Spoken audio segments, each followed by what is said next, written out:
rí wala yughni anka shay'a kò lè rọ ẹ́ lọ́rọ̀ kó ń bí aburú ń tó ń jọ́sìn fún yìí kò gbọ́ kò rí bákan náà kò tún lè sèvù ẹ kó ń bí aburú. ẹsẹ̀ rántí pé ó padà púùfẹ̀ fún wa inú Suratul Anbiya nígbàtí àwọn yẹn sọ pé àwọn fẹ́ lọ jọ́sìn tí wọ́n fa àwọn òṣàlẹ̀ àìbẹ́ẹ̀kọ́ ni ó wá kún wọn wẹ́lẹ́wẹ́lẹ́ ó wá mú ìdà ó gbé lórí èyí tó jẹ́ tó dàgbà jù ń bẹ̀ ja'alahum judhadan illa kabiran lahum ńlá ẹnìkan ló filẹ̀ la'allahum ilayhi yarji'un kọ́ lè bá a dé wá padà bá ń bẹ̀. ó ti kọ́kọ́ sọ fún wa pé kíní yìí ò ń gbọ́ kò rí kò lè ṣe ń wúlò kankan ó ti wá ṣe tadbiq fún wa ó júwe fún wa pé kò lè ṣe nǹkankan lódodo. àmọ́ nígbàtẹ́ ọba tí wọ́n ń sìn nígbà tó ń ṣa wẹ́lẹ́wẹ́lẹ́ ṣẹbẹ́ kó lè dáàbò bo rẹ̀ àwọn kò dáàbò bo rẹ̀ ó wá fẹ́ fi uslubu yẹn ó fẹ́ fi júwe Ọlọ́run bá subhanahu wa ta'ala fún wa. conversation tó wà ní sọ́ọ̀tù Maryam yìí àwọn olùmọ̀ tafsiri míì ní ó wáyé lẹ́yìn ìgbà tí wọ́n ti sọ sínú náà kọ́lọ̀ máṣàlá kọ́lọ̀ jẹ́ àmọ́lọ́run dáadáa kọ́lọ̀ kó túbọ̀ jẹ́ àmọ́lọ́run ètò pọ̀ jù nínú wa ibi tá a ti máa ń fèèlì ibi kùdìẹ̀kùdìẹ̀ tí a ti níbi tawhidi ni níbi àkídà ibi tó pọ̀lọpọ̀ wa ti máa ń fèèlì nìyẹn nítorí wípé ìgbàgbọ́ rẹ ni wípé ohun tó ń forí balẹ̀ fún yìí ó ní kápá àti ṣe nǹkan kan lẹ́yìn Allah subhanahu wa ta'ala sórí ibi tí àgbákò ẹ̀ ti kọ́kọ́ dé nìyẹn ètò pọ̀ jù nínú kí mọ ilé sórí tó bá fẹ́ solve ìṣòro tó jẹ́ spiritual problem kọ́kọ́ nígbàgbọ́ wípé ìṣòro tó dé bá ẹ̀yìn àtọ̀dọ́ta ni o ti kọ́kọ́ pass 50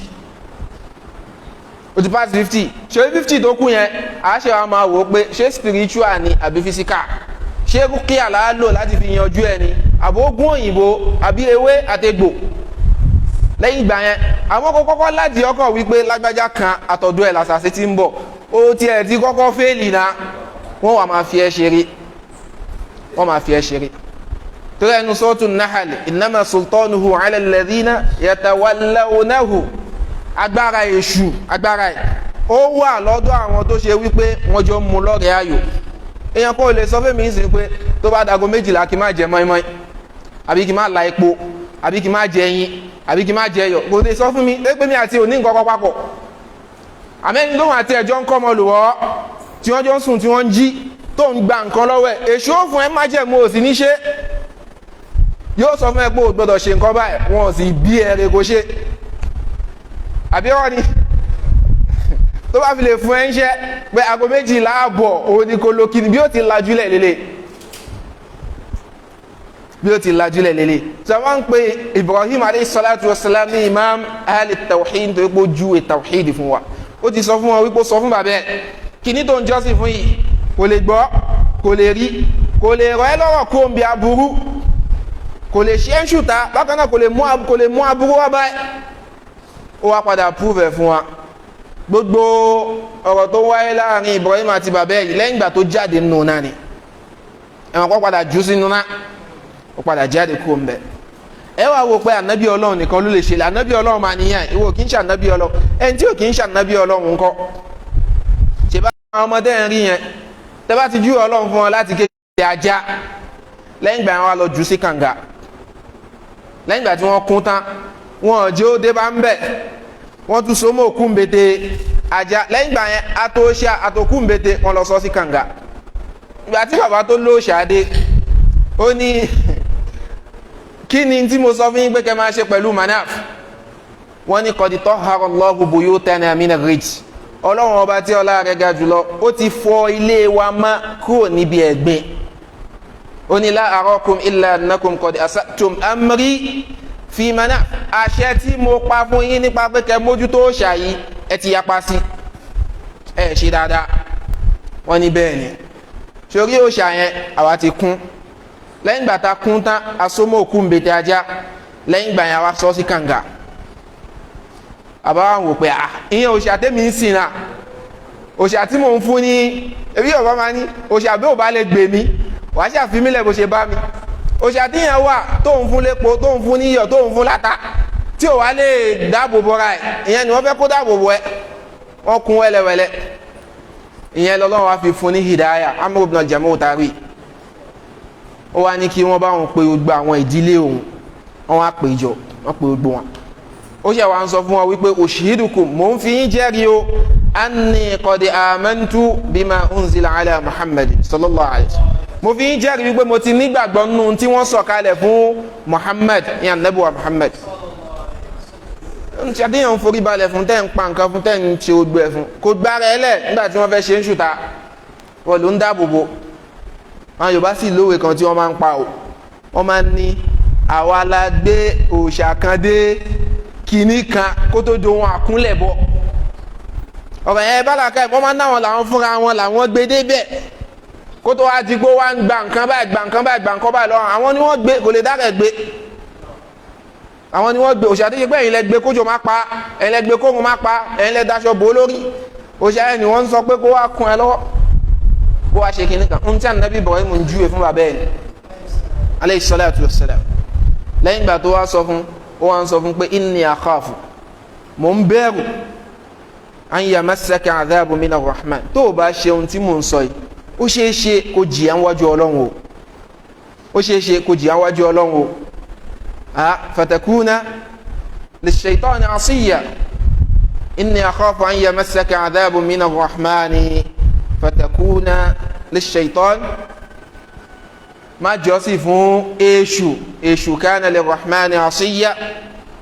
كان للرحمن عصيا وجنسي وشي الله سبحانه وتعالى وجيا وجه الله tí o bá ṣe léyìí tí mò ń pa ẹ láṣẹ àmọ́ bàbá bínú gẹ́gẹ́ bí àṣà ọ̀pọ̀lọpọ̀ àwọn bàbá yẹn Ọlọ́run bá fún wọn dáyà àwọn náà ní wọn nú ẹbí ẹ máa gbọ́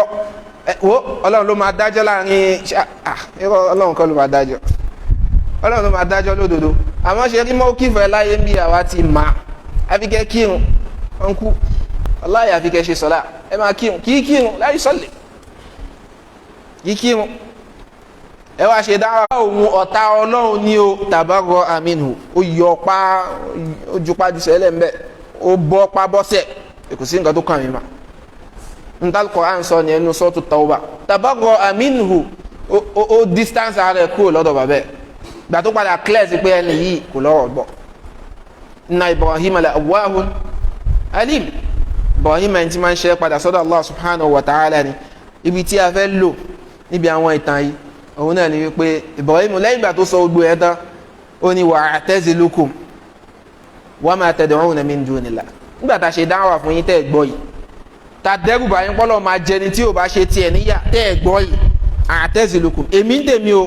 máa jìnà sí yín ọ́sẹ̀ ní i'tizal èmi á jìnà sí yín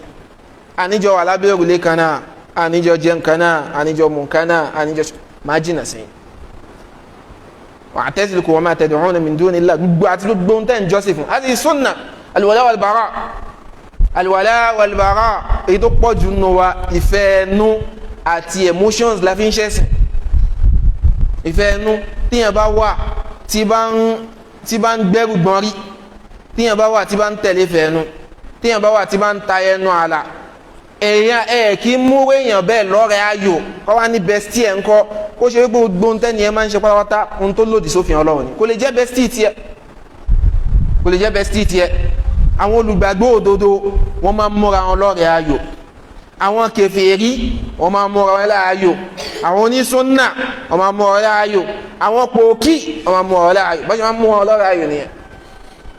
àmọ́ pé olùgbàgbọ́ òdodo tó jìnà sí bídà tó jìnà sáwọn ẹ̀ṣẹ̀ kó wá ṣe wípé ẹni tó opposite ẹ̀ ni ó mú lọ́rẹ̀ ayò a kì í ṣe bẹ́ẹ̀ mùsùlùmí ẹ̀ ṣe bẹ́ẹ̀ a'tazilukum wa ma tad'una min dunillah máa yẹ̀bá fún yín máa yẹ̀gò fún yín àti gbogbo ń tẹ́ ń jọ́sìn fún tó yàtọ̀ sí Allah subhanahu wa ta'ala so akídà Ibrahim nìyẹn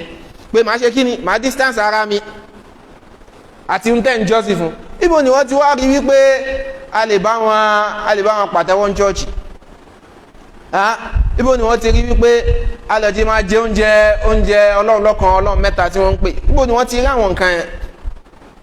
ìgbà tí Ibrahim alayhi salam ti ń distance ààrẹ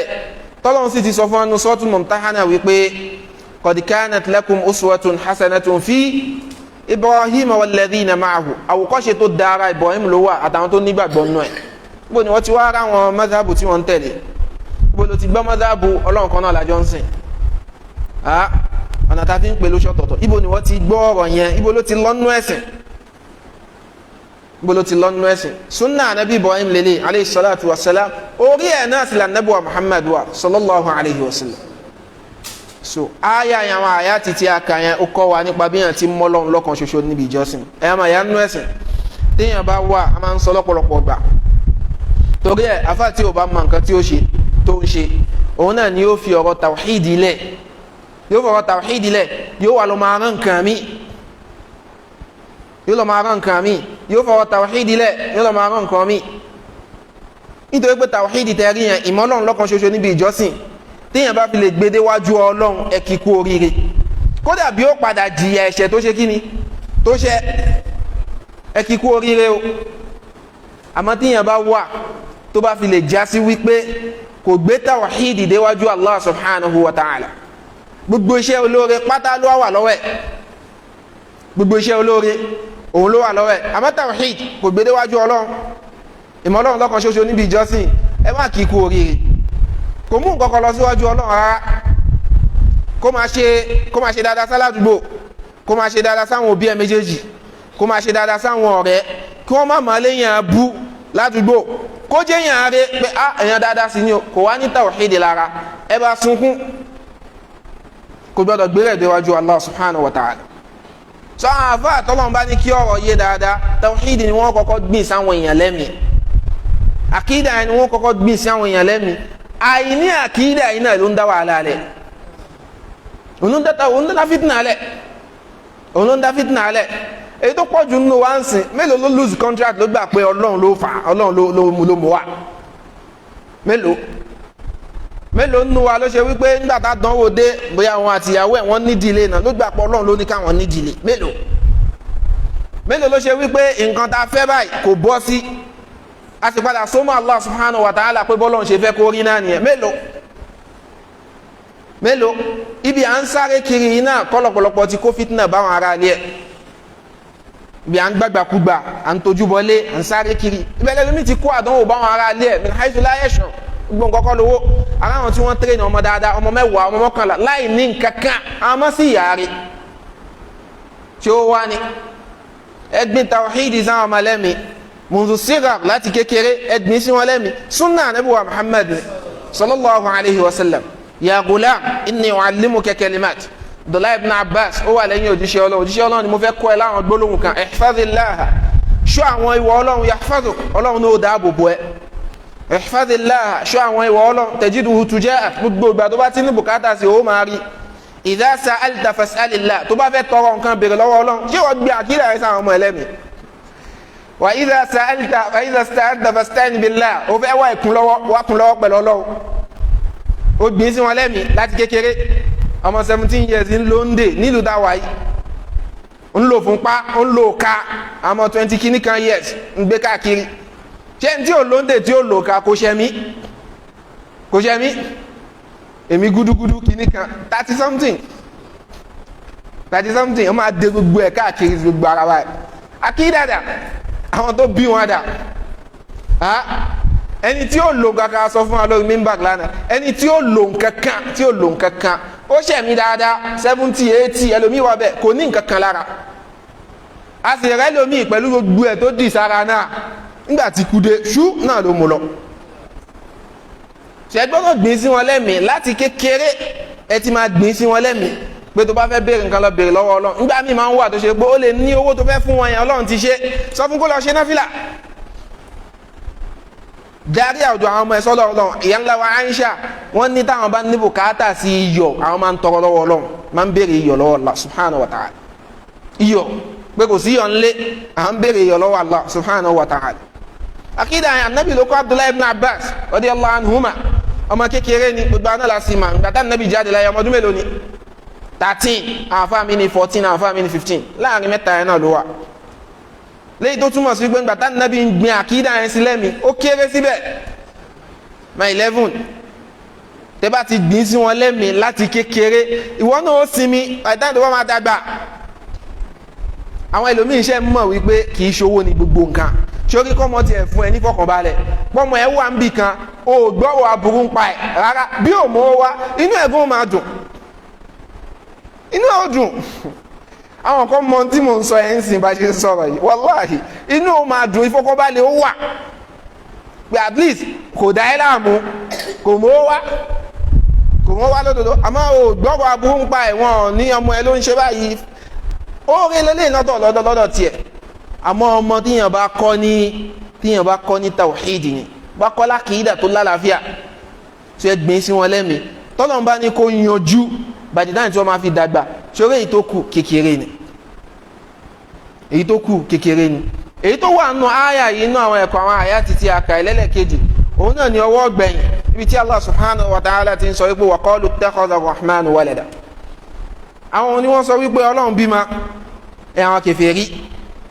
àwọn náà ni wọ́n sọ pé ọlọ́run bímọ ṣẹ́rí ọdún tí wọ́n ń ṣe yìí ọdún wọn yìí January 1st ọ̀pọ̀lọpọ̀ ọmọ tó so ma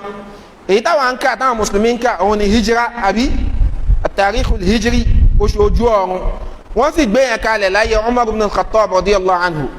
báwo láti máa kọ tàbá fẹ́ kọ lẹ́tà kí láà fi lè lórí déètì wo láà fi lè ẹ jẹ́ bẹ̀rẹ̀ láti gbà tí